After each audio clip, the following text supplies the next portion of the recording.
बिस्मिल्लाहिर्रहमानिर्रहीम। Welcome to nursing lecture with Imtiaz. Dear student, आज हम डिस्कस करेंगे पल्मोनरी नर्सिंग की unit number 2 of adult health nursing.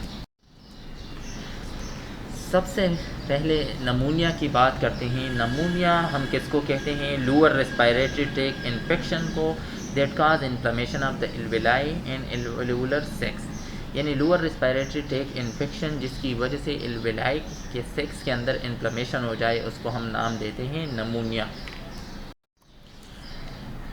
ये रिस्पेक्टर है, दीज आर रिस्पेक्टर इंक्लूड, ये रिस्पेक्टर है यानी अगर किसी को प्रायर इन्फेक्शन हो, फ्लू हो या रिपीटेडली कोल्ड हो तो उसको ज़्यादा चांसेस होते हैं, ज़्यादा रिस्क पे होता है। इसके अलावा जिन लोगों का इम्यून सिस्टम वीक होता है, एल्डरली लोग होते हैं, बच्चे होते हैं, HIV इन्फेक्टेड लोग हो गए, या टू इम्यून मेडिकेशन यानी इम्यून सप्रेशन मेडिसिन इस्तेमाल कर रहे हो। इसके अलावा अगर किसी को लंग प्रॉब्लम है, लेट सपोज COPD है, अस्थमा है, या वो स्मोकिंग कर रहे हैं। इसके अलावा अगर वो पोस्ट ऑपरेटिव पेशेंट है और नॉट कपिंग डीप ब्रीथिंग यानी डीप ब्रीथिंग वाला कप वो नहीं कर सकते, तो ये वो लोग हैं जो कि रिस्क पे होते हैं फॉर द नमूनिया। अब अगर हम पैथोफिजियोलॉजी की बात करते हैं तो germs get into the lungs by, अब जरासीम जो नमूनिया के काजेटिव एजेंट है वो लंग्स में कैसे दाखिल हो जाते हैं? या तो इन्हेलेशन के ज़रिए हम इन्हेल करते हैं उसको ड्यूरिंग इंस्पायरेशन, या हम एस्पायरेट करते हैं मीन्स कि GI ट्रैक की कोई कंटेंट अगर रेस्पिरेटरी ट्रैक में चला जाए, या फ्रॉम ब्लड, या हम ब्लड के अंदर जरासीम होते हैं और वो लंग्स के अंदर दाखिल हो जाते हैं और वहाँ पे इन्फेक्शन काज कर देते हैं। जो सेक्स होते हैं एल्वुलर सेक बिकम वेरी इन्फ्लेम, वो ज़्यादा इन्फ्लेम हो जाते हैं और इसके अलावा फिल विद फ्लूइड, और वहाँ फ्लूइड उसके अंदर बढ़ जाते हैं। बॉडी का जो इम्यून सिस्टम है, जो डिफेंस मैकेनिज्म है cell, that is RBC and WBC and bacteria, ये उस फ्लूइड के अंदर मिक्सअप होते हैं, यानी जो इन्फ्लेम फिल एल्वुलर सेक्स होते हैं उस फ्लूइड के अंदर बॉडी के इम्यून सिस्टम के cells, red blood cell, white blood cell and bacteria. इसके अलावा this cause the sac to lose the ability to inflate and deflate gas exchange problem, क्योंकि नॉर्मली एल्वेलाई के अंदर इलास्टिसिटी होती है, ड्यूरिंग इन्हेलेशन वो expand हो जाते हैं यानी इन्फ्लेट हो जाते हैं, और ड्यूरिंग एक्सहेलेशन वो डिफ्लेट होते हैं। तो गैस एक्सचेंज वाला प्रॉब्लम जो प्रोसेस है वो आसानी से हो जाता है। Patient will start to experience hypoxaemia, patient को हाइपोक्सीमिया स्टार्ट हो जाते हैं मीन्स के लो ऑक्सीजन इन ब्लड, जब ब्लड के अंदर ऑक्सीजन की मकदार कम हो जाती है, और the body keep the CO2, और बॉडी जो होते हैं कार्बन डाइऑक्साइड को विच लीड टू हाइपरकेपनिया, और कार्बन डाइऑक्साइड बाहर नहीं जा रहा होता है जिसकी वजह से बॉडी के अंदर कार्बन डाइऑक्साइड की मकदार बढ़ जाती है जिसको हम हाइपरकेपनिया कहते हैं। अब टाइप्स की बात करते हैं। लोबर नमूनिया के अंदर क्या होता है कि इन्फ्लेमेशन हो जाते हैं ऑफ अ सेक्शन लंग्स के या लूब्स के, एक सेक्शन की अपन एंटायर लूब, या तो एंटायर लूब की जो लंग्स के, या तो एंटायर लूब की इन्फ्लेमेशन हो जाती है इन्फेक्शन, या एक सेक्शन की। इसके अलावा it is most common cause by, जो मोस्ट कॉमन काजेटिव एजेंट है वो नेमोकोकस बैक्टीरिया में या स्ट्रेप्टोकोकस नमूनिया। अब बात करते हैं ब्रोंको नमूनिया। इसके अंदर क्या होता है कि ऑब्स्ट्रक्शन हो जाती है स्मॉल ब्रोंकाई के अंदर, और उस जो ऑब्स्ट्रक्शन है वो इन्फेक्शन की वजह से या एस्पायरेटेड गैस्ट्रिक कंटेंट अगर रेस्पिरेटरी ट्रैक में चले जाएं। इसके अलावा diffuse pattern of inflammation on X ray, जब हम एक्सरे करते हैं ऐसे पेशेंट के तो वहाँ पे हमें डिफ्यूज़ पैटर्न ऑफ इन्फ्लेमेशन हमें मिल रहा होता है कि डीप टिश्यू के अंदर इन्फ्लेमेशन प्रेजेंट है। इंटरस्टिशियल नमूनिया क्या है? इन विच द इन्फ्लेमेट, जिसके अंदर inflammatory process confined with in the alveolar wall, peribronchial and interlobular tissue, means के अगर इन्फ्लेमेटरी प्रोसेस एल्वुलर वॉल्स के, इसके अलावा ब्रोंकियल के सराउंड में यानी ब्रोंकाई के सराउंड में, और जो लूबुलर टिश्यू है जो लंग्स के लूब्स है उसके सराउंड में अगर इन्फ्लेमेशन इन्फेक्शन हो तो उसको हम नाम देते हैं इंटरस्टिशियल नमूनिया। अब बात करते हैं बैक्टीरिया यानी काजेटिव एजेंट की। अगर हम क्लासिफिकेशन की बात करते हैं तो टिपिकल और एटिपिकल बैक्टीरिया। अब टिपिकल बैक्टीरिया जो है जो कि नमूनिया काज करते हैं, मोस्ट कॉमन काज उसके क्या है नमूनिया की, वो बैक्टीरिया हैं। स्पेशली जब कम्युनिटी एक्वायर्ड नमूनिया की हम बात करते हैं तो कम्युनिटी एक्वायर्ड नमूनिया किस ऑर्गेनिज्म की वजह से काज होती है? स्ट्रेप्टोकोकस नमूनिया की वजह से। एटिपिकल बैक्टीरिया की अगर हम बात करते हैं तो वो माइकोप्लाज्मा नमूनिया है, जिसकी वजह से जिसको हम वॉकिंग नमूनिया भी कहते हैं, क्योंकि ये ज़्यादातर माइल्डर फॉर्म नमूनिया होता है, यानी नमूनिया के माइल्ड फॉर्म होते हैं, ज़्यादा सीवियर नहीं होता। That is not severe enough to require complete bed rest, यानी इसके अंदर पेशेंट वॉकिंग नमूनिया हम इसको इसलिए कहते हैं, इसके अंदर पेशेंट के जो अपनी रूटीन की एक्टिविटी है वो कर सकते हैं, उसको कंप्लीट बेड रेस्ट की ज़रूरत नहीं होती। इसके अलावा वायरस भी इसके काज है, इन्फ्लुएंजा या रिस्पायरेटरी साइनेक्टल वायरस यानी RSV virus most common cause है, स्पेशली जब हम बच्चों के यानी पीडियाट्रिक नमूनिया की अगर हम बात कर रहे होते हैं तो बच्चों के अंदर मोस्ट कॉमन काज इसके क्या है, रेस्पिरेटरी साइनेक्टल वायरस है या इन्फ्लुएंजा वायरस है। पंजाई लीस्ट कॉमन काज है और ये उन लोगों के अंदर होता है, पंजाई की वजह से नमूनिया उन लोगों के अंदर होता है जिनका इम्यून सिस्टम सप्रेस हुआ होता है, कमज़ोर हुआ होता है। और इसके अलावा ये जो जरासीम होता है, जो फंगल जरासीम होते हैं, ये लोग कहाँ से एक्वायर करते हैं, आउटसाइडेड इन नेचर फ्रॉम प्लांट से या एनिमल से, वो पंजाई इनके लंग्स के अंदर दाखिल हो जाती है और वहाँ पे फंगल नमूनिया काज कर देता है। अब हम बात करते हैं टाइप्स ऑफ नमूनिया की। कम्युनिटी एक्वायर्ड नमूनिया, देखिए कम्युनिटी एक्वायर्ड नमूनिया का मतलब ये होता है कि ये पेशेंट कहाँ से, जो जरासीम है ये कहाँ से गेन करते हैं, कम्युनिटी से। मोस्ट अकरिंग सबसे ज़्यादा ये होता है, patient obtain the germ that cause the pneumonia outside of the health care system hence in the community. Means के हॉस्पिटल से हट के अगर किसी को कम्युनिटी के अंदर नमूनिया हो जाए तो उसको हम कहते हैं कम्युनिटी एक्वायर्ड नमूनिया। क्राइटेरिया उसके लिए ये सेट है, patient must have develop symptom with in 48 hour after admission के। अगर एक पेशेंट हॉस्पिटल में आया और आफ्टर 48 आवर मीन्स के 2 दिन के बाद अगर वो डायग्नोज हो जाते हैं नमूनिया के साथ, तो इसका मतलब कि इसको पहले से नमूनिया था, तो this is called community acquired नमूनिया।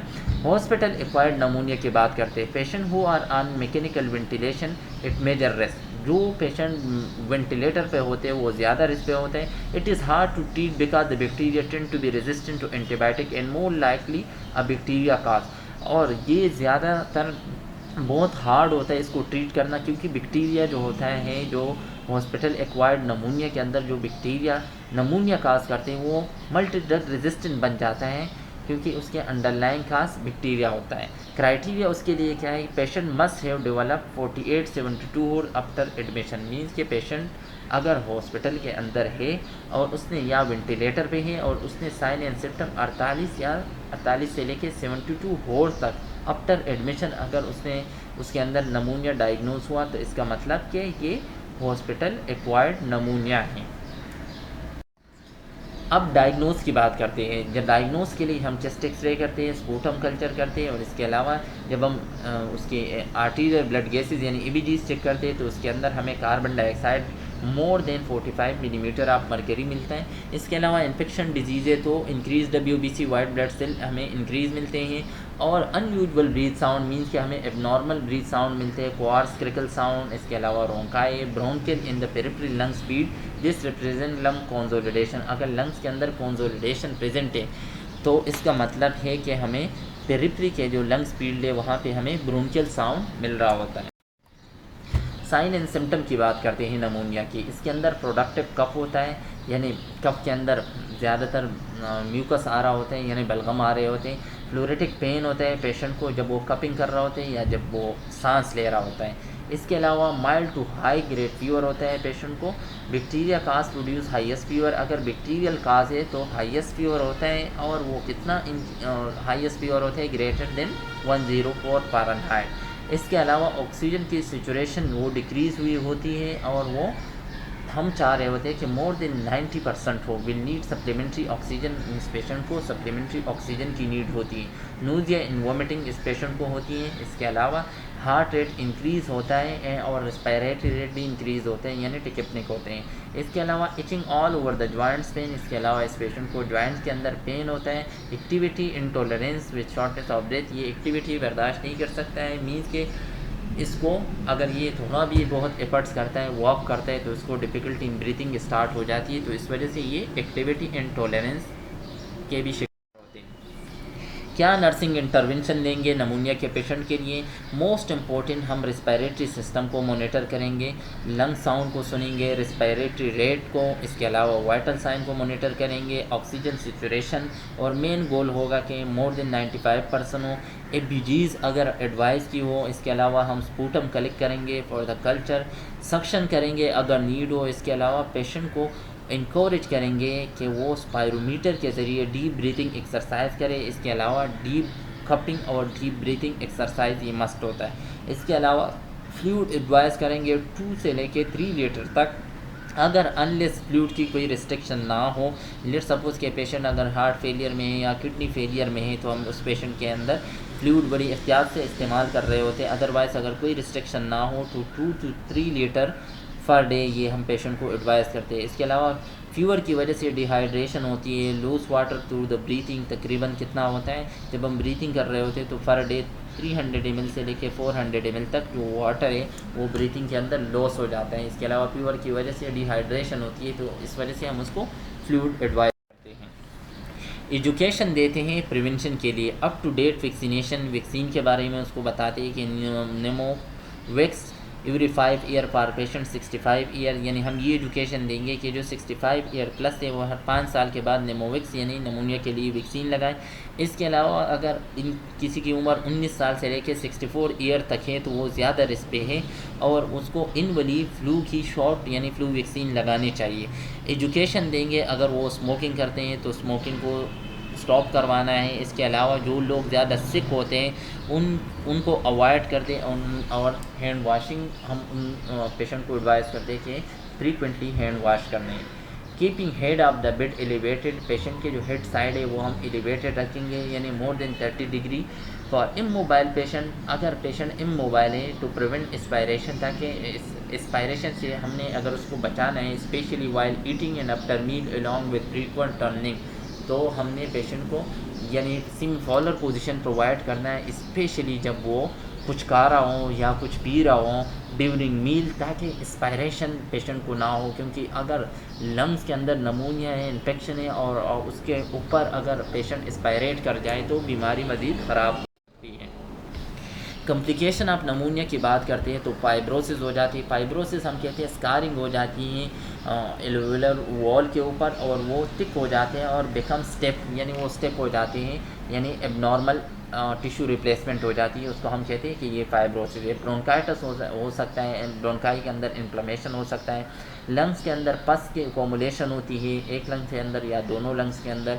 इसके अलावा एम्पाइमा हो सकता है। एम्पाइमा हम कहते हैं कि जब पस की एकोमुलेशन हो between the lungs in chest वाल, जब चेस्ट वाल और लंग्स के दरमियान में पस की एकोमुलेशन हो जाती है तो उसको हम एम्पाइमा कहते हैं। इसके अलावा प्लूरल इफ्यूजन, जब फ्लूइड एक्सेसिव फ्लूइड जमा हो जाता है in between the lungs and the chest वाल इटसेल्फ, तो उसको हम कहते हैं कि ये प्लूरल इफ्यूजन है, जिसकी वजह से लंग्स जो होते हैं उसको एक्सपेंशन में रेजिस्टेंस शो हो रही होती है, जिसकी वजह से गैस एक्सचेंज प्रोसेस डिक्रीज़ हो जाता है। Sign of pleural effusion memory trick, अगर हमने sign and symptom pleural effusion की याद करनी है तो उसके लिए मेमोरी ट्रिक है, यानी ड्यूरिंग इनहेलेशन पेशेंट को चेस्ट पेन होता है। इसके अलावा dyspnea, difficulty in breathing, diminish breath sound abnormal होते हैं। इसके अलावा डल रेजोनेंस ऑन परकजन, जब हम परकजन करते हैं तो हमें डल रेजोनेंस साउंड मिल रहा होता है।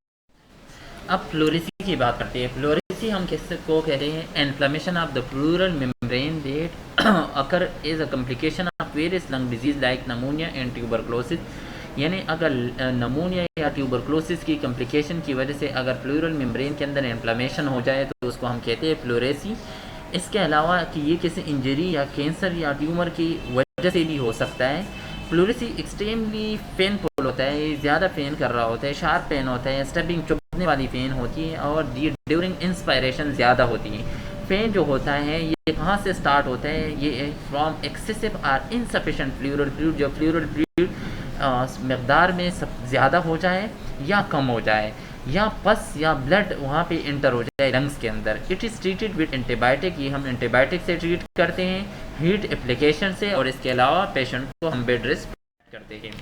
बैक्टीरियल नमूनिया, बैक्टीरियल नमूनिया के एक कॉम्प्लिकेशन होता है एम्पाइमा। एम्पाइमा हम कहते हैं एकोमुलेशन ऑफ इन्फेक्टेड फ्यूरलिन एक्सोडेट, यानी पस अगर की एकोमुलेशन हो जाए प्लूरल कैविटी के अंदर तो उसको हम नाम देते हैं एम्पाइमा।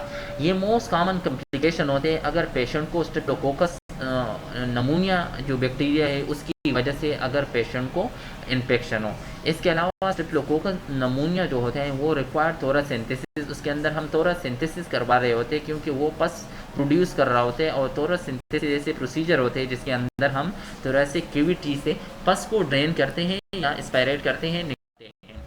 ट्यूबरक्लोसिस ये कंटेगियस बैक्टीरियल इन्फेक्शन है। Contagiously means highly communicable bacterial infection है। काजेट एपिडेमिस का माइकोबैक्टीरियम ट्यूबरक्लोकोलाई है और ये इफेक्ट किसको कर रहा होता है, मेनली लंग्स को, लेकिन इसके अलावा ये किडनी, ब्रेन, स्पाइन, जॉइंट्स और लिवर को भी इन्फेक्ट कर सकता है। इट इज़ एसिड पास, ये जो बैक्टीरिया होता है जिसको हम माइकोबैक्टीरियम ट्यूबरकुलाई कहते हैं, एसिड पास बेसिलस होते हैं। मीन्स के अगर हम एसिड ग्राम स्टेनिंग में से इसको गुजारें तो ये कलर ब्राइट रेड होता है एसिड पास स्टेनिंग के साथ। इसके अलावा ये एरोबिक बैक्टीरिया होता है, so it's love oxygen and must have it's to grow. ये एरोबिक बैक्टीरिया है, इट्स मीन के इसको ऑक्सीजन चाहिए अपनी ग्रोथ के लिए। ट्यूबरक्लोसिस स्प्रेड, तो अब ट्यूबरक्लोसिस कैसे स्प्रेड होता है, थ्रू द एयर, यानी एयरबोर्न प्रिकॉशन हम इसके अंदर इस्तेमाल कर रहे होते हैं। बैक्टीरिया जो होती है ट्यूबरक्लोसिस के काजेटिव एजेंट वेरी स्मॉल, बहुत छोटा होता है। इसके अलावा ये हवा या एयर के अंदर इजीली सस्पेंडेड होता है, घूम रहा होता है। It is different than droplet types of infection. ये ड्रॉप टाइप्स ऑफ जो इन्फेक्शन है लाइक नमूनिया है या ब्रोंकाइटिस है या फ्लू है, उससे ये डिफरेंट होता है। रिस्क फैक्टर की अगर हम बात करें फॉर डेवलपिंग ट्यूबरक्लोसिस, यानी कौन से पॉपुलेशन ऐसे हैं जिनको ज़्यादा रिस्क होता है ट्यूबरक्लोसिस की। टाइट लिविंग क्वार्टर, जो कि लोग ऐसे होते हैं जिनके कमरे या घर छोटे होते हैं। Long term health care facilities, या अगर कोई बंदा है वो लॉन्ग टर्म के लिए हॉस्पिटल के अंदर रहते हैं या हेल्थ केयर सेटिंग के अंदर रहते हैं। इसके अलावा जो होमलेस लोग होते हैं जो शेल्टर होम के अंदर रह रहे होते हैं, और इसके अलावा जो प्रिजनर यानी जो कैदी होते हैं। इसके अलावा below or at the poverty line poor homeless, या जो गरीब लोग होते हैं जिनके घर नहीं होते, होमलेस लोग होते हैं, वो ज़्यादा रिस्क पे होते हैं। Refugees, high incidence of TB in their home country. इसके अलावा जो महाजरीन होते हैं अगर वो एक कंट्री से दूसरी कंट्री तक चले जाए तो वो लोग भी ज़्यादा रिस्क पे होते हैं। इसके अलावा जिनका इम्यून सिस्टम वीक होता है, सपोज़ कि अगर किसी को एड्स हो या HIV इन्फेक्टेड पर्सन हो। इसके अलावा जो IV ड्रग एब्यूज़र होते हैं, अल्कोहल कंजम्पशन वाले लोग होते हैं, वो ज़्यादा रिस्क पे होते हैं। और जो बच्चे होते हैं जिनकी उम्र 4 से 5 साल होते हैं, वो बच्चे भी ज़्यादा रिस्क पे होते हैं क्योंकि उनका इम्यून सिस्टम वीक होता है। अब बात करते हैं लेटेंट ट्यूबरक्लोसिस इन्फेक्शन की। लेटेंट ट्यूबरक्लोसिस इन्फेक्शन क्या होता है? The mycobacterium tuberculosis bacteria is lying dormant and being controlled by the immune system, it is encapsulated. जो माइकोबैक्टीरियम ट्यूबरकुलाई है, इम्यून सिस्टम इसको डोरमेंट पीरियड में रखते हैं। मीन्स के डोरमेंट पीरियड के अंदर इसके सराउंड में इम्यून सिस्टम क्या कर रहा होता है कि एक कैप्सूल बना देते हैं जिसके ज़रिए ये इनएक्टिव होते हैं, यानी इसके अंदर ग्रोथ एंड मल्टीप्लिकेशन नहीं होती। जब इनको मौका मिल जाता है इस जरासीम को कि इम्यून सिस्टम वीक है, तो ये दोबारा से एक्टिव हो जाते हैं और फिर हम उसको एक्टिव ट्यूबरक्लोसिस का नाम देते हैं। Therefore, the person is not contagious and does not have sign and symptom. Latent tuberculosis infection जिनको होता है वो कंटेगियस नहीं होता है, मीन्स के उसके अंदर कोई साइन एंड सिम्टम नहीं होते, न ये जरासीम न ये बीमारी उस टाइम डोरमेंट पीरियड के अंदर एक पर्सन से दूसरे पर्सन को ट्रांसफ़र भी नहीं हो सकती। Will have a normal chest x ray, इनका चेस्ट एक्सरे भी नॉर्मल होता है। और इसके अलावा अगर हम स्पूटम टेस्ट करते हैं तो वो भी नेगेटिव आ जाते हैं। Only sign the person will have is a positive TB skin test or blood test. Only जो वन टेस्ट है जो लेटेंट ट्यूबरक्लोसिस इन्फेक्शन के अंदर पॉजिटिव आते हैं वो पॉजिटिव TB स्किन टेस्ट है यानी मोन्टॉक्स टेस्ट है। इसके अलावा ब्लड टेस्ट पॉजिटिव आ जाता है। This mean that the immune system has responded to bacteria. उसका सिंपल मतलब ये होता है कि इम्यून सिस्टम ने बैक्टीरिया को फेगोसाइटोस किया और इम्यून सिस्टम एक्टिव है। अगर हम बात करते हैं कंट्रोल डिजीज सेंटर की, तो 5 to 10% पेशेंट जो होते हैं who do not receive treatment, जो कि ट्रीटमेंट रिसीव नहीं करते फॉर लेटेंट ट्यूबरक्लोसिस के लिए will develop active tuberculosis at some point. यानी जो कंट्रोल डिजीज सेंटर है उन्होंने कहा है कि 5 to 10% पेशेंट जो कि ट्रीटमेंट नहीं लेते लेटेंट ट्यूबरक्लोसिस के लिए, उनको ज़्यादा कहीं ना कहीं लाइफ के अंदर वो वाला जो लेटेंट ट्यूबरक्लोसिस है वो एक्टिव ट्यूबरक्लोसिस में कन्वर्ट हो सकता है। एक्टिव टीबी की बात करते हैं। Immune system is not able to contain the bacteria, so it is take poor ex weaken immune system due to HIV. Most cases of active TB are due to latent case that turn into inactive cases. अब active tuberculosis के अंदर क्या होता है कि immune system fight नहीं कर पा रहा होता है, इम्यून सिस्टम वीक होता है। लेट सपोज कि अगर एड्स है पेशेंट को और उसको ये बैक्टीरिया उसके लंग्स के अंदर दाखिल हो जाते हैं, तो वहाँ पे उसका इम्यून सिस्टम वीक होता है और बैक्टीरिया की ग्रोथ और मल्टीप्लिकेशन या डिस्ट्रक्शन को स्टॉप नहीं कर रहे होते हैं। तो उस कंडीशन के अंदर क्या होता है कि एक्टिव ट्यूबरक्लोसिस होता है। ज़्यादातर जो एक्टिव टीबी के केस होते हैं ये असल में लेटेंट ट्यूबरक्लोसिस केसेस एक्टिव हो जाते हैं और फिर हम उसको नाम देते हैं कि अब पेशेंट को एक्टिव ट्यूबरक्लोसिस है। Therefore, इस कंडीशन के अंदर जिन लोगों को एक्टिव ट्यूबरक्लोसिस होता है, the person is contagious in sign and symptom, person के अंदर ये एबिलिटी होती है कि उससे किसी और को ये टीबी लग सकती है और उसके अंदर साइन एंड सिम्टम भी प्रेजेंट होते हैं।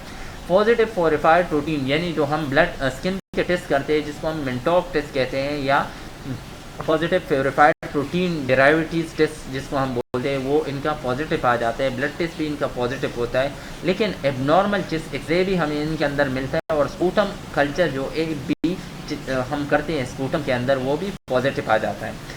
The bacteria can now spread by the lymphatic system. उसके बाद क्या होता है एक्टिव ट्यूबरक्लोसिस वाले पेशेंट के अंदर कि ये बैक्टीरिया अब लिम्फेटिक सिस्टम के अंदर दाखिल हो जाते हैं थ्रू आउट द बॉडी, ये लिम्फेटिक वेसल्स के अंदर घूम रहा होता है and effect other area of the body like the brain, spine, joint etc। इसके अलावा जब ये लिम्फेटिक सिस्टम के अंदर दाखिल हो जाती है ये बैक्टीरिया, तो इसका मतलब ये अभी ब्रेन में भी जा सकते हैं, स्पाइन में भी जा सकते हैं और जॉइंट्स के अंदर जाके वहाँ पे भी इन्फेक्शन काज हो सकती है। साइन एंड सिम्टम की बात करते हैं ट्यूबरक्लोसिस की, स्पेशली एक्टिव ट्यूबरक्लोसिस की। मोस्टली जो पेशेंट होते हैं वो एसिम्प्टोमेटिक होते हैं जब तक वो एक्टिव स्टेज में नहीं पहुंचते। साइन एंड सिम्टम इसके अंदर कफ होता है और ये कितने देर तक रहता है, 3 वीक्स या इससे भी ज़्यादा।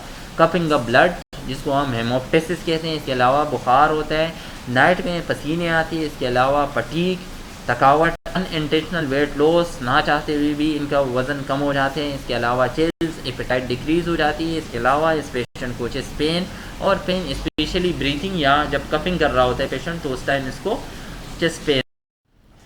अब टेस्टिंग फॉर ट्यूबरक्लोसिस के लिए हम मिंटॉक टेस्ट करते हैं जिसको हम फ्लोरिफाइड प्रोटीन डेरिवेटिव्स या ट्यूबरकुलेंट स्किन टेस्ट भी कहते हैं। इसके अंदर हम क्या करते हैं कि फ्लोरिफाइड प्रोटीन डेरिवेटिव्स एक इंजेक्शन होता है, वो इंजेक्टेबल फॉर्म में हम ट्यूबरकुलिन निडल होते हैं उसके जो इनर पार्ट्स होते हैं वो 4 आर्म में हम इंजेक्ट करते हैं। After the injection it will look like this, यानी ये जो पिक्चर के अंदर दिया है ऐसे गुल्ला बन जाते हैं, ऐसे मास बन जाता है। It is read in 48 to 72 hours, 48 से लेकर 72 होर्स के बाद हम इसको दोबारा एग्जामिन करते हैं। A positive test result does not necessary mean that the patient has an active infection of TB. अगर किसी का पॉजिटिव रिजल्ट आ जाते हैं मीन्स के ये मास जितना ज़्यादा हो, अगर लेट सपोज के ये 10 mm हो या 15 mm हो या मोर देन 5 mm हो, यानी इसका रिज़ल्ट अगर पॉजिटिव आ जाए it just mean they it expose to it, यानी ये टेस्ट हमें सिर्फ इसके बारे में कंफर्मेशन दे रहा होता है कि ये पर्सन कितना एक्सपोज हुआ है to a tuberculosis. Induration is hard और swollen area that is raised on the skin. अब इंड्यूरेशन हम इसकी स्वेलिंग को कह रहे होते हैं कि ये हार्ड होता है या स्वोलन एरिया होते हैं जो स्किन के अब प्रेजेंट है जो इस पिक्चर में नज़र आ रहे हैं। This will be measure in mm, ये हम मिलीमीटर के अंदर मेजर करते हैं। रेडनेस इज़ नॉट मेजर थी, इसके अलावा ये बात नोट करनी कि हम रेडनेस को नाप नहीं करते। इंड्यूरेशन इज़ मेजर मीन्स कि ये जो नॉर्मल मास होता है हार्ड मास इसको हम मेजर करते हैं। क्राइटेरिया फॉर पॉजिटिव रिजल्ट इस पिक्चर के अंदर जो आपको नज़र आ रहा है अगर मोर देन 5 mm है तो इसका मतलब होता है कि पॉजिटिव है, HIV पॉजिटिव पेशेंट है, रिसेंट कंटेक्ट हुआ है एक्टिव ट्यूबरक्लोसिस वाले पेशेंट के साथ, और इसके अलावा एक्सरे के अंदर इसके नोडुलर या फाइब्रोटिक चेंजेस है या कोई अर्गन ट्रांसप्लांट हुआ हो तो मोर देन 5 mm हमारे पास आता है। इसके अलावा अगर हम 15 mm की बात कर रहे होते हैं पॉजिटिव इन ऑल पर्सन, ये सब में पॉजिटिव होता है। Does not matter if the person does not have in respirator thing, अगर कोई रिस्पेक्टर ना भी हो तब भी ये सब लोगों के अंदर ऐसा होता है कि 15 मिलीमीटर तक वो एबनॉर्मल मास होता है। 10 mm अगर मोर की बात करें तो वो ऐसे लोगों के अंदर होते हैं जो इमिग्रेंट होते हैं, जो एक मुल्क से दूसरे मुल्क में आए होते हैं, या IV ड्रग यूज़र होते हैं, या वर्किंग और लिविंग टाइट लिविंग क्वार्टर जो ऐसे लोगों के साथ काम कर रहे होते हैं। इसके अलावा हम इंटरफेरोन गामा रिलीज इसे यानी एग्रा टेस्ट करते हैं, स्पूटम करते हैं AB एसिड पास बेसिलस के लिए 3 डिफरेंट स्पूटम स्पेसिमेन हम लेते हैं 3 डिफरेंट डेज में। इसके अलावा हम इस पेशेंट के लिए चेस्ट एक्सरे करते हैं। नर्सिंग इंटरवेंशन और treatment for tuberculosis. Initiate airborne precaution हम स्टार्ट करवाते हैं। Negative pressure room, door close all the time, जिसका डोर क्लोज होता है यही कोशिश होती है। Must wear a respirator when providing care, जो केयर प्रोवाइडर है उसने रेस्पायरेटर यानी मास्क स्पेशली मस्ट होगा उसके लिए। Strict hand hygiene, strict hand hygiene का हमने ख्याल रखना है। पेशेंट को एजुकेशन हमने देनी को होम पे। मेडिकेशन जो है स्ट्रिक्ट कंप्लायंस करना है कि 6 मंथ तक या ईयर तक ये मेडिसिन आपने टाइम पे लेनी है। इसके अलावा सर्जिकल मास्क आपने पहले। Medical treatment of tuberculosis, most common जो हम ड्रग्स की कम्बिनेशन यूज़ करते हैं उसके अंदर नंबर टॉप पे है पैराजेनामाइड। इसका इफेक्ट होते हैं बैक्टीरिया सेडल इफेक्ट होते हैं, मींस कि ये बैक्टीरिया को किल करते हैं। ये हमेशा हमें खुराक के साथ लेना चाहिए और इसके अंदर यूरिक एसिड लेवल, लीवर और किडनी के फंक्शन को मॉनिटर करना मस्ट होता है। सेकंड नंबर पे है एथम्बटोल। ये ड्रग्स क्या कर रही होती है, इसका मोड ऑफ एक्शन होता है कि आरएनए की सिंथेसिस को स्टॉप करना और इसके अलावा ये बैक्टीरिया की ग्रोथ को स्टॉप करवा देते हैं। इसके अलावा ये ऑप्टिक नर्व इसकी वजह से इन्फ्लेम हो सकते हैं। अगर पेशेंट कंप्लेन करे ब्लड विजन की या चेंज इन विजन तो इसका मतलब कि एथम्बटोल ने ऑप्टिक नर्व्स को डैमेज किए हैं। इसके अलावा इसकी वजह से पेरिफेरल न्यूरोपैथी हो सकती है। तो अगर पेशेंट रिपोर्ट करे हैंड और पेट्स के अंदर कि यहाँ पे नमनेस सेंसेशन है तो इट्स मीन के एथम्बटोल की कम्प्लिकेशन या साइड इफेक्ट स्टार्ट हो गई। नेक्स्ट पे नंबर 3 पे रिफाम्पिन। रिफाम्पिन भी बैक्टीरिया को किल करती है। इसके अलावा आरएनए पॉलीमरेज चेन को स्टॉप कर देती है। इसके अलावा हमने पेशेंट को एजुकेशन देनी है कि उसके अगर बॉडी के फ्लूइड है अगर उसका कलर चेंज हो जाए, ऑरेंज हो जाए, मीन्स कि यूरिन का कलर अगर चेंज हो जाए। इसके अलावा ये लिवर को डैमेज करते हैं। तो अगर पेशेंट के अंदर जॉइंटस या ब्लीडिंग की कोई इशू है तो इट्स मीन कि ये रिफाम्पिन की साइड इफ़ेक्ट है। नेक्स्ट पे है नंबर 4 पे आइसोनाजाइड। आइसोनाजाइड बैक्टीरिया को किल करते हैं और उसके ग्रोथ को स्टॉप करते हैं। इसके अलावा आइसोनाजाइड विटामिन B6 के लेवल को डिक्रीज़ कर रहा होता है। तो हमेशा हमें पेशेंट को आइसोनाजाइड के साथ विटामिन B6 देना चाहिए। अब बात करते हैं अस्थमा की। अस्थमा क्रोनिक लंग डिजीज़ है, इसका कोई इलाज नहीं है, no favour that causes narrowing and inflammation of the airway. इसके अंदर क्या होता है कि एयरवे के यानी ब्रोंकाई के इन्फ्लेमेशन और नैरो हो जाते हैं and that lead to difficulty in breathing, जिसकी वजह से पेशेंट को difficulty in breathing start. Pathophysiology की बात करते हैं। अस्थमेटिक अटैक जो होता है due to trigger of some types, इसके कुछ ट्रिगर होते हैं जिसकी वजह से ये अटैक स्टार्ट हो जाते हैं। स्मूथ मसल जो होते हैं ब्रोंकाई और ब्रोंक्यूल्स की वो इन्फ्लेम्ड हो जाते हैं और कंस्ट्रिक्ट हो जाते हैं। जब वो इन्फ्लेम और कंस्ट्रिक्ट हो जाती है जिसकी वजह से क्या हो सकता है कि decreasing air flow problem with gas exchange, low O2 inter in and CO2 remain in blood. उसकी वजह से जब ब्रोंको कंस्ट्रिक्शन हो जाती है तो एयर फ्लो लिमिटेशन हो जाती है जिसकी वजह से गैस एक्सचेंज में प्रॉब्लम आ जाती है जिसकी वजह से ऑक्सीजन कम इंटर हो रहा होता है toward the lung and CO2 retain रहता है। यानी पेशेंट रेस्पिरेटरी एसिडोसिस में जा रहा होता है क्योंकि अगर CO2 रिटेन रहता है तो उसकी वजह से पीएच ड्रॉप हो जाती है और पेशेंट रेस्पिरेटरी एसिडोसिस में चला जाता है। इसके अलावा chest tightness and difficulty in breathing ये पेशेंट को स्टार्ट हो जाती है। इनसाइड स्मूथ मसल, अगर हम बात करते हैं स्मूथ मसल के इनसाइड की, जो mucosal lining which contain special cell called goblet cell. जो म्यूकोजल लिनिंग के अंदर सेल्स होते हैं जो स्पेशल सेल्स है जिसको हम गॉबलेट सेल कहते हैं।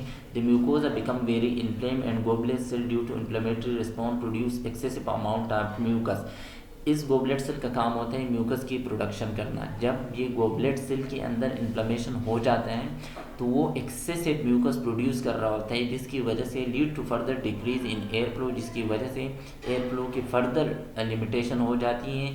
कपिंग होती है, पेशेंट को व्हीजिंग साउंड हमें मिल रहे होते हैं। As air try to flow through the narrow airway and around the mucus it make a musical whistling sound. अब व्हीजिंग साउंड हमें क्यों मिल रहा होता है, क्योंकि एयर फ्लो जो हवा की एंट्री है जब वहाँ पे जो एयरवे है जब वो नैरो हो जाता है तो एयर की जब वहाँ से एंट्री हो जाती है उस कंस्ट्रक्टेड ब्रोंकाई में और इसके अलावा उस जहाँ पे म्यूकस भी ज़्यादा मौजूद हो तो उसमें से एयर गुजर रही होती है, उस वजह से हमें एक वेस्टलिंग साउंड मिल रहा होता है जिसको हम wheezing sound. Individual with asthma appear to produce large amount of the antibodies immunoglobulin. जिन लोगों के अंदर अस्थमा होता है वो ज़्यादा अमाउंट में एंटीबॉडीज़ रिलीज़ कर रहे होते हैं, यानी उनके बॉडी के अंदर ज़्यादा अमाउंट में अमाइनोग्लोबुलिन या एंटीबॉडीज़ अमाइनोग्लोबुलिन ई प्रेजेंट होता है। ये अमाइनोग्लोबुलिन ई मास सेल के साथ अटैच हो जाते हैं प्रेजेंट इन मिनी टिश्यू, जो कि बहुत सारे अब जो मास सेल हैं ये मल्टीपल टिश्यू के अंदर प्रेजेंट होते हैं और उसके साथ जो अमाइनोग्लोबुलिन ई है ये उसके साथ अटैच हो जाते हैं। Exposure to a trigger such as pollen, अब अगर इस पर्सन का जिसको अस्थमा हो, अगर इसका किसी ऐसी चीज़ या ऐसे पोलन या ऐसे एजेंट के साथ वास्ता पड़ जाता है जिसकी वजह से इसको एलर्जी हो या अस्थमा का अटैक स्टार्ट हो, will result in allergic binding mast cell bond immunoglobulin E, उसकी वजह से क्या हो जाता है कि मास सेल ज़्यादा से ज़्यादा अमाइनोग्लोबुलिन ई के साथ अटैच हो जाते हैं, which in turn cause the release of inflammatory mediator such as histamine. उसके बाद मास सेल क्या करते हैं कि वो हिस्टामिन रिलीज़ करते हैं, ल्यूकोट्राइन रिलीज़ करते हैं और इसिनोफिलिक कीमोटेक्टिव फैक्टर रिलीज़ करते हैं। The response of patient with asthma to these triggers can be divided into an early and late phase। अब पेशेंट का जो रिस्पॉन्स होता है अस्थमा के अंदर जो ट्रिगर आते हैं वो इनिशियली अर्ली फेज़ के अंदर यानी उस साइन एंड सिम्टम को हम क्लासिफाइड करते हैं और एक को हम लेट फेज़ के अंदर। अब अर्ली फेज ऑफ अस्थमा के अंदर क्या होता है, the early phase of asthma is characterize by, उसके अंदर क्या कैरेक्टरिस्टिक्स हमें मिलते हैं, mark construction of bronchial airway यानी ब्रोंकोस्पाज्म हो जाते हैं, कंस्ट्रक्शन हो जाती है ब्रोंकियल एयरवे की, एडिमा हो जाते हैं एयरवे के अंदर और production of mucus, excessive mucus की प्रोडक्शन हो जाती है। उसके बाद the bronchospasm that occur may be the result of increase release of certain inflammatory mediator, जो ब्रोंकोस्पाज्म है ये हो सकता है कि ये एक्सेसिव इन्फ्लेमेटरी मीडिएटर की रिलीज होने की वजह से हो, सच एज हिस्टामिन, जो कि हिस्टामिन है वो इन्फ्लेमेटरी मीडिएटर, प्रोस्टाग्लैंडिन है और ब्रेडिकाइनिन है। In the early stage of asthmatic response promote bronchoconstriction rather than inflammation.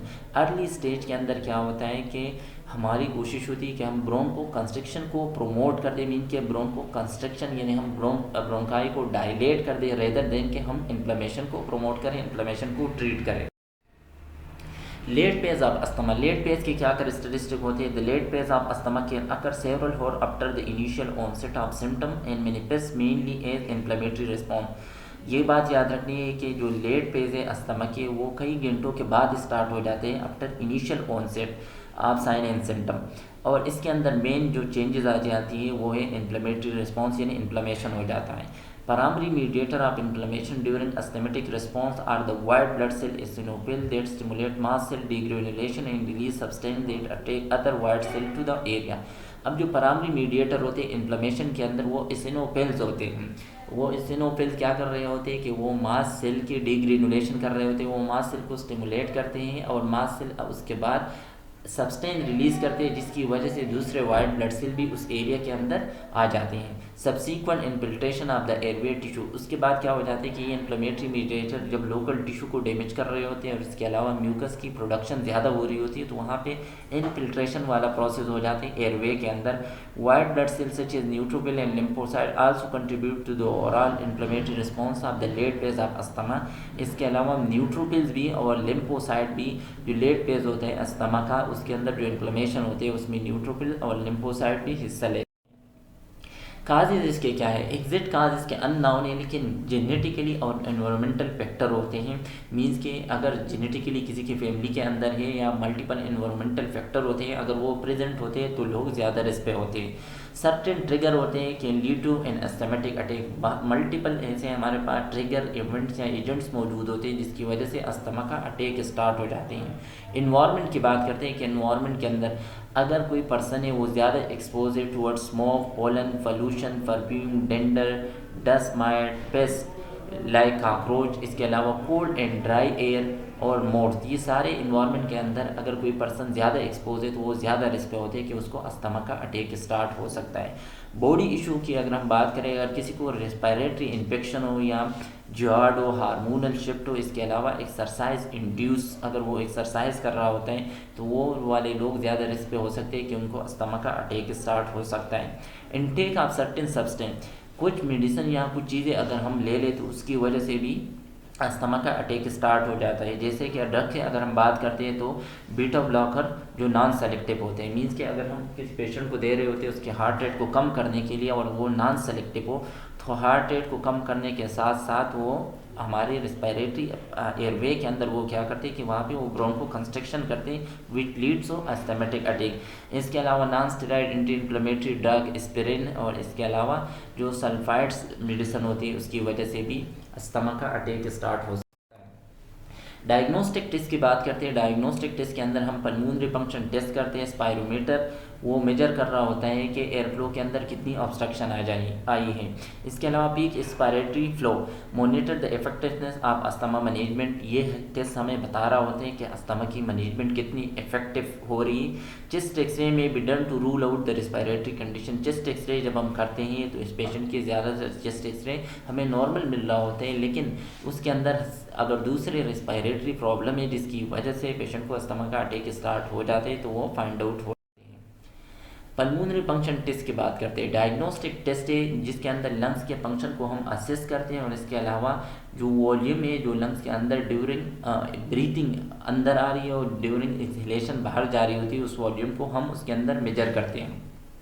Purpose इसके क्या होते हैं? इवॉल्वेट रिस्पायरेटरी कंडीशन लाइक अस्थमा, ताकि हम अस्थमा जैसे कंडीशन को इवॉल्वेट करें। अगर पेशेंट को COPD हो उसको, इसके अलावा अगर कोई और रेस्ट्रिक्टिव लंग डिजीज़ हो उसको हम इवॉल्वेट कर दें। इसके अलावा guided treatment planning and evaluate treatment effectiveness. इसके अलावा जब हम रिस्पायरेटरी कंडीशन को इवॉल्वेट कर देते तो उस हिसाब से फिर हम अपने ट्रीटमेंट प्लानिंग को भी सेट कर देते हैं जिसकी वजह से ट्रीटमेंट के अंदर इफेक्टिवनेस आ जाती है। कंपोनेंट्स इसके क्या होते हैं कि स्पायरोमेट्री मेजर कर रहा होते हैं लंग्स के वॉल्यूम और एयर फ्लो को। पीक एक्सपायरेटरी फ्लो मेजर कर रहा होते हैं maximum air flow during force expiration. Mean कि एक बार अगर हम एयर को यानी कार्बन डाइऑक्साइड को बाहर एक्सहेल करें तो ड्यूरिंग एक्सपायरेशन कितना वॉल्यूम बाहर गए उसको हम कहते हैं कि वो पीक एक्सपायरेटरी फ्लो है। लंग्स वॉल्यूम क्या होता है? असिस्ट टोटल लंग कैपेसिटी, जिसके अंदर हम टोटल लंग की कैपेसिटी को मेजर करते हैं, वाइटल कैपेसिटी को। इसके अलावा रिजिडुअल वॉल्यूम को हम इसके अंदर वो आइडेंटिफाई करते हैं। अब रिजिडुअल वॉल्यूम वो होता है जो मैक्सिमम एक्सपायरेशन हम करें उसके बाद the amount of air remaining in the lungs उसको हम कहते हैं। इसके अलावा टोटल लंग कैपेसिटी मीन्स के ड्यूरिंग अगर हम फोर्सफुली इंस्पायरेशन करें तो लंग के अंदर कितनी कैपेसिटी है कि कितना वॉल्यूम आ सकता है एयर का। वाइटल कैपेसिटी हम कहते हैं कि during normal inspiration amount of air coming into the lung. Procedure क्या होते हैं? Involve breathing into spirometer. Patient की जो जब हम ये टेस्ट करते हैं तो एक स्पायरोमीटर होते हैं उसके अंदर पेशेंट सांस ले रहा होता है connected to a computerize system, और वो हमने कंप्यूटराइज सिस्टम के साथ कनेक्ट किया होता है जो पिक्चर के अंदर भी नज़र आ रहा है। अर्ली वार्निंग साइन क्या होते हैं? अस्थमा के starting to become shortness of breath easily. इसके अलावा अर्ली साइन ये होता है कि पेशेंट को शॉर्टनेस ऑफ ब्रेथ स्टार्ट हो जाती है बड़ी आसानी के साथ। Easily fatigue with physical activity, जब वो फिजिकल एक्टिविटी कर रहा होते हैं तो वो थकावट के शिकार होते हैं। फ्रीक्वेंट कपिंग उसको होती है मेनली स्पेशली नाइट में, और इसके अलावा उसको सोने में भी मसला आ जाता है। Symptom similar to cold. Sign and symptom की अगर हम बात करते हैं इस कपिंग की और स्नीजिंग की तो वो कोल्ड की तरह है, like sneezing, scratchy throat, tired, headache. इसके अलावा इरिटेबल होते हैं। वीजिंग विद एक्टिविटी, जब एक्टिविटी कर रहा होते हैं तो वीजिंग साउंड निकल रहे होते हैं। Reduce peak flow meter reading, अगर हम स्पायरोमीटर पे या पल्मोनरी फंक्शन टेस्ट करते हैं तो पीक फ्लो मीटर पे उसकी रीडिंग हमें कम मिलती है। Sign and symptom of asthmatic attack. Asthma के अटैक जब स्टार्ट हो जाते हैं तो उसके अंदर चेस्ट टाइटनेस हो जाती है, वीजिंग हमें मिल रही होती है। ड्यूरिंग एक्सपायरेशन हाई पिच होता है क्योंकि एयरवे नैरो हुआ होता है। अगर हम आस्कल्टेट करते हैं expiratory wheezing can program to inspiration in severe cases. इसके अलावा एक्सपायरेशन में भी और इंस्पायरेशन में भी हमें वीजिंग साउंड मिलते हैं सीवियर केसेस के अंदर। Coughing upon worse at night और अर्ली मॉर्निंग। कपिंग जो है वो नाइट के अंदर ज़्यादा सीवियरिटी इख्तियार कर लेती है और अर्ली मॉर्निंग के अंदर डिफ़िकल्टी इन ब्रीथिंग होती है, स्पेशली पेशेंट को जब वो सांस एक्सहेल कर रहा होता है मीन कि जब वो कार्बन डाइऑक्साइड बाहर निकाल रहा होता है during expiration. Increase respiratory rate, oxygen की कमी हो जाती है तो पेशेंट टिकेप्निक हो जाता है। नर्सिंग इंटरवेंशन हमने क्या देनी है अस्थमा वाले पेशेंट के लिए कि हमने वाइटल साइन मॉनिटर करना है, पेशेंट को खामोश और कंफर्ट जोन प्रोवाइड करना है। पोजीशन हमने पेशेंट को प्रोवाइड करनी है सेमीफाउलर पोजीशन जिसकी वजह से ब्रीथिंग में आसानी हो जाती है। इसके अलावा हमने एडमिनिस्टर करने ब्रोंको डायलेटर जैसे मेडिकल डॉक्टर ने एडवाइस की हो। ऑक्सीजन हमने प्रोवाइड करनी है। इसके अलावा फ्री फ्लो मीटर पे रीडिंग हमने असिस्ट करवानी है। Monitor skin colour and for any retraction of the chest wall. इसके अलावा हमने स्किन के कलर को और चेस्ट की जो रिट्रैक्शन है उसको हमने मॉनिटर करवाना है, क्योंकि भाई एक्सेसरी मसल तो इस्तेमाल नहीं कर रहे हैं। Current peak flow meter reading number, जो करंट फ्लो मीटर पे जो रीडिंग आ रही है उसके नंबर को हमने नोट आउट करना है। If the patient use this device ask patient if they know their personal best reading and current reading. इसके अलावा अगर पेशेंट ये डिवाइस घर पे इस्तेमाल कर रहा होता है तो उससे हम पूछेंगे कि आपके इस रीडिंग और प्रीवियस वाली रीडिंग के अंदर क्या चेंजेस है। And medication they are taken, इसके अलावा मेडिकेशन से रिलेटेड हमने पेशेंट से हिस्ट्री लेनी कि वो कौन सी मेडिकेशन इस्तेमाल कर रहे हैं asthma. Medication use to treat asthma. Medical management इसकी क्या है कि हम ब्रोंको डायलेटर देते हैं जो कि एयरवे को ओपन कर दे, जिसकी वजह से एयर फ्लो के अंदर जो लिमिटेशन होती है वो ख़त्म हो जाती है। बीटा एगोनिस्ट देते हैं हम, एंटीकोलिनर्जिक देते हैं और theophylline. Commonly given as inhale route for asthma. Commonly हम किस रूट के ज़रिए देते हैं कि हम इनहेल रूट के ज़रिए देते हैं, और थायोपाइलिन जो है ये ओनली ड्रग्स है कि हम ये ओरली देते हैं अस्थमा के। शॉर्ट एक्टिंग बीटा एगोनिस्ट एल्ब्यूटेरोल, ये इनहेलर आते हैं, यहाँ नेबुलाइजर के अंदर हम यूज़ करते हैं। फास्ट एक्टिंग होते हैं, relieve during in asthmatic attack, जब पेशेंट को अस्थमा का अटैक स्टार्ट होते हैं उस दौरान हम ये इस्तेमाल कर रहे होते हैं क्योंकि ये फास्ट एक्टिंग है। Prior to exercise for asthma, that is exercise induce not for daily treatment. अगर पेशेंट को एक्सरसाइज की वजह से अस्थमा का अटैक स्टार्ट हो जाते हैं तो उस कंडीशन के अंदर हम एल्ब्यूटेरोल पहले इस्तेमाल करते हैं क्योंकि पेशेंट को एक्सरसाइज इंड्यूस अस्थमा का अटैक स्टार्ट हो जाते हैं। If patient is using their inhaler more than 2 time a week, अगर पेशेंट अपने इनहेलर को वीक में दो बार से ज़्यादा इस्तेमाल कर रहा होता है, then the patient asthma plan need to be readjusted because their asthma is not under good control। तो इसका मतलब कि हमने उसके ट्रीटमेंट प्लान को चेंज करना है क्योंकि उसका अस्थमा अच्छे कंट्रोल में नहीं है। लॉन्ग एक्टिंग बीटा एगोनिस्ट साल्मेट्रोल, सिम्बिकोट, ये मेडिसिन हम देते हैं इनहेल फॉर्म में। This drug is the combination of long acting beta agonist and corticosteroid. अब ये वाली जो ड्रग्स होती है मेडिसिन, इसके अंदर short long acting beta agonist है और इसके अलावा इसके अंदर स्टेरॉइड है यानी कॉर्टिकोस्टेरॉइड है। Not for in acute attack, ये हम एक्यूट अटैक में नहीं देते। साइड इफ़ेक्ट अगर हम इस मेडिकेशन की बात करें तो ये टेकिकार्डिया, हार्ट रेट को बढ़ाते हैं, feeling nervous, jittery, monitor heart rate, rhythm heart यानी इरिथमियास कर सकते हैं। इसकी वजह से हमने ये भी मॉनिटर करने के पेशेंट टेकिकार्डिक या नर्वसनेस तो फील नहीं कर रहा और इरिथमियास के लिए पेशेंट को वॉच करना है। एंटीकोलिनर्जिक ड्रग एपराप्रोटियम हम देते हैं, ब्रोंको डायलेटर है, that also short acting and relax airway. इसके शॉर्ट एक्टिंग होता है और ये एयरवे को रिलैक्स करते हैं। Use win a patient can't tolerate short acting beta agonist, ये तब हम इस्तेमाल करते हैं जब patient short acting beta agonist यानी साबा को टोलरेट नहीं कर पा रहा होता है। थायोट्रोपियम, ये भी ब्रोंको डायलेटर है लेकिन ये लॉन्ग एक्टिंग है। ये ड्रग्स क्या कर रहा होता है, इसके साइड इफेक्ट ये माउथ को ड्राई करना और इसके अलावा sugarless candy help with this thing. ये तो इसकी वजह से अगर हम शुगरलेस कैंडी प्रोवाइड करें पेशेंट को थायोट्रोपियम के साथ तो उसकी ड्राई माउथ से उसको वो हो जाती है। इसके अलावा माउथ का जो टेस्ट चेंज हो जाते हैं उसमें पेशेंट की थोड़ी सी हेल्प हो जाती है। अब बात करते हैं थायोफाइलिन की। थायोफाइलिन हमने ओरली देना है, not a common because of possible toxicity. ये कॉमन ड्रग्स नहीं है क्योंकि इसकी टॉक्सिसिटी ज़्यादा होती है। इसके अलावा maintaining blood level of 10 to 20 mics पर ml हमने ये देनी है। Avoid consuming product with caffeine, इसके अलावा हमने इसके साथ कैफीन को इस्तेमाल नहीं करना है अगर हम थायोफाइलिन पेशेंट को देते हैं। वाई, क्योंकि कैफीन का और इसका सेम इफेक्ट होते हैं, सेम प्रॉपर्टी होती है, जिसकी वजह से पेशेंट के अंदर इस थायोफाइलिन की जो टॉक्सिक इफेक्ट है वो इंक्रीज हो सकते हैं। Always is minister the bronchodilator, हम पहले ब्रोंको डायलेटर देंगे और उसके 5 मिनट के बाद हम कॉर्टिकोस्टेरॉइड देंगे।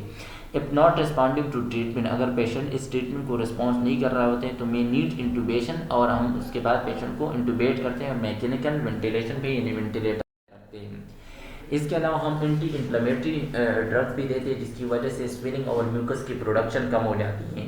लॉन्ग टर्म्स की ट्रीटमेंट के अंदर जो हम अस्थमा को कंट्रोल करते हैं उसके अंदर हम एंटी इन्फ्लेमेटरी मेडिसिन यूज़ करते हैं। एक्यूट अटैक के अंदर हम एंटी इन्फ्लेमेटरी ड्रग्स को इस्तेमाल नहीं करते। Anti inflammatory use to treat asthma include, अब हम कॉर्टिकोस्टेरॉइड इस्तेमाल करते हैं, ल्यूकोट्राइंस, इसके अलावा मोडिफायर, इम्यून मोडुलेटर, क्रोमाइलिन, ये मोस्ट कॉमनली हम यूज़ करते हैं। कोर्टिकोस्टेरॉइड हम इनहेल फॉर्म में भी इस्तेमाल करते हैं, और इसके अलावा जो अनदर ड्रग्स है वो ल्यूकोट्राइन मॉडिफायर है जो मोन्टेलोकॉस के नाम से आते हैं, जो स्मूथ मसल को रिलैक्स करते हैं और म्यूकस को प्रोडक्शन को डिक्रीज़ करते हैं, लेकिन ये भी हम एक्यूट अटैक के अंदर नहीं